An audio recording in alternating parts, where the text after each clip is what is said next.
ഭൂരിപക്ഷം ആളുകൾ വെക്കുന്നത് ലോൺ എടുത്തിട്ടാണ്, അല്ലാതെ വീട് വെക്കൂലല്ലോ. ലോൺ എടുത്തിട്ടാ വീട് വെക്കുന്നത്. അപ്പൊ ലോണ് അടച്ചില്ലെങ്കിൽ എന്താ പറ്റുക? ആരാ വീട്ടിൽ നിന്ന് നമ്മളെ ഇറക്കി വിടുക?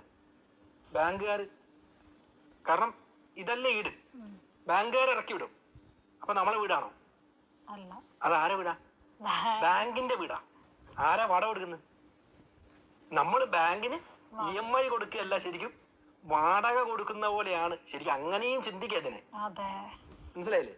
അപ്പോ നമ്മൾ ശ്രദ്ധിക്കേണ്ടത്, നമുക്ക് ഫൈനാൻഷ്യലി നമ്മൾ ഓക്കെ ആവുന്ന ഒരു സാഹചര്യത്തിൽ വീടിനെ പറ്റി ചിന്തിക്കുക. അതായത് വീട് കുറച്ച് വൈകിപ്പിച്ചെടുത്താൽ നല്ലതാണെന്നുള്ള രീതിയിൽ ഇതിന് പറയാം. അതായത് സേവ് ചെയ്ത മണി കൊണ്ട് തന്നെ വീട് അല്ലല്ല, പണം പൂർണ്ണമായിട്ട് ലോൺ എടുത്ത് വീട് വെക്കുന്നതിൽ പ്രശ്നമൊന്നുമില്ല, അങ്ങനെ തന്നെ വെക്കാൻ പറ്റുള്ളൂ. പക്ഷെ ലോൺ എടുത്ത പണമാണെങ്കിൽ അതിന്റെ 2-2.5 ഇരട്ടിയാണ് നമ്മൾ തിരിച്ചടയ്ക്കുന്നത്.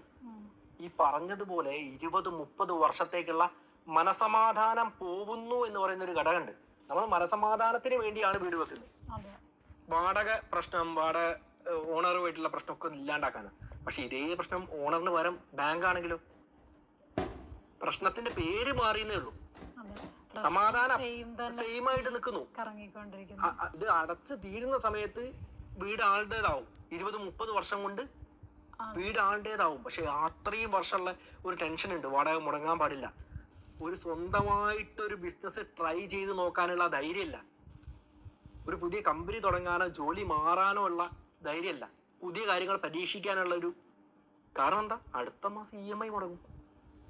അപ്പൊ ഈ ഒരു ലൂപ്പിൽ പെട്ടു പോകുന്നത് കൊണ്ടാണ് ഈ വീടൊരു പ്രശ്നമാണെന്ന് പറയാനുള്ള കാരണങ്ങളിൽ ഒന്ന്. പക്ഷെ നമുക്ക് എന്ത് ചെയ്യാൻ പറ്റും ഇവിടെ? സൊല്യൂഷൻ ആയിട്ട് നമ്മള് എല്ലാ ഫൈനാൻഷ്യൽ പ്രശ്നങ്ങളുടെയും സൊല്യൂഷൻ എന്ന് പറയുന്നത് വരുമാനം കൂട്ടുക എന്നുള്ള. നല്ല വരുമാനത്തിലേക്ക് എത്തുക.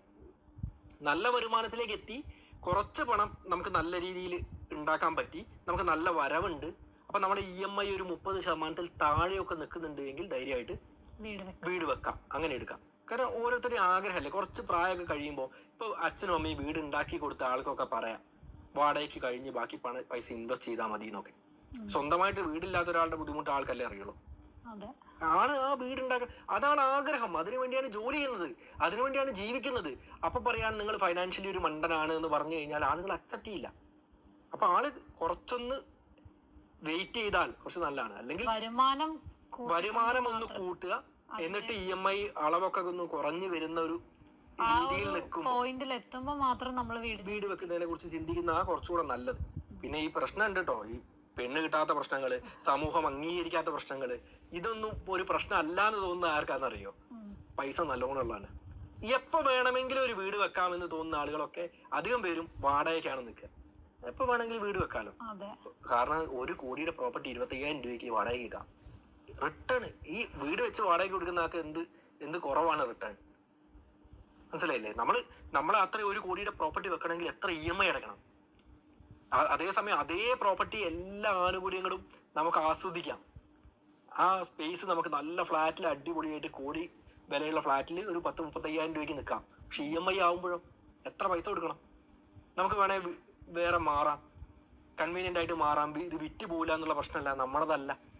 ഇപ്പൊ 1.5 കോടിയുടെ വീട് വെച്ച് കഴിഞ്ഞാൽ ഇത് വാങ്ങാൻ ആളില്ല. ഇപ്പൊ 1.5 കോടിയുടെ വീട് ഒരാളൊന്നും നേരിട്ടൊന്നും വാങ്ങൂല.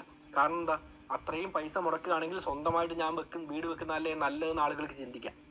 അപ്പൊ വീട് വെക്കുന്നത് നല്ലതാണെന്ന് ചിന്തിക്കുന്ന ആളുകളാണെങ്കിൽ, അവർക്ക് അതാണ് ഇഷ്ടമെങ്കിൽ, അതാണ് അവർക്ക് ജീവിതത്തിൽ സന്തോഷം നൽകുന്നതെങ്കിൽ അവർക്ക് വീട് വെക്കാം.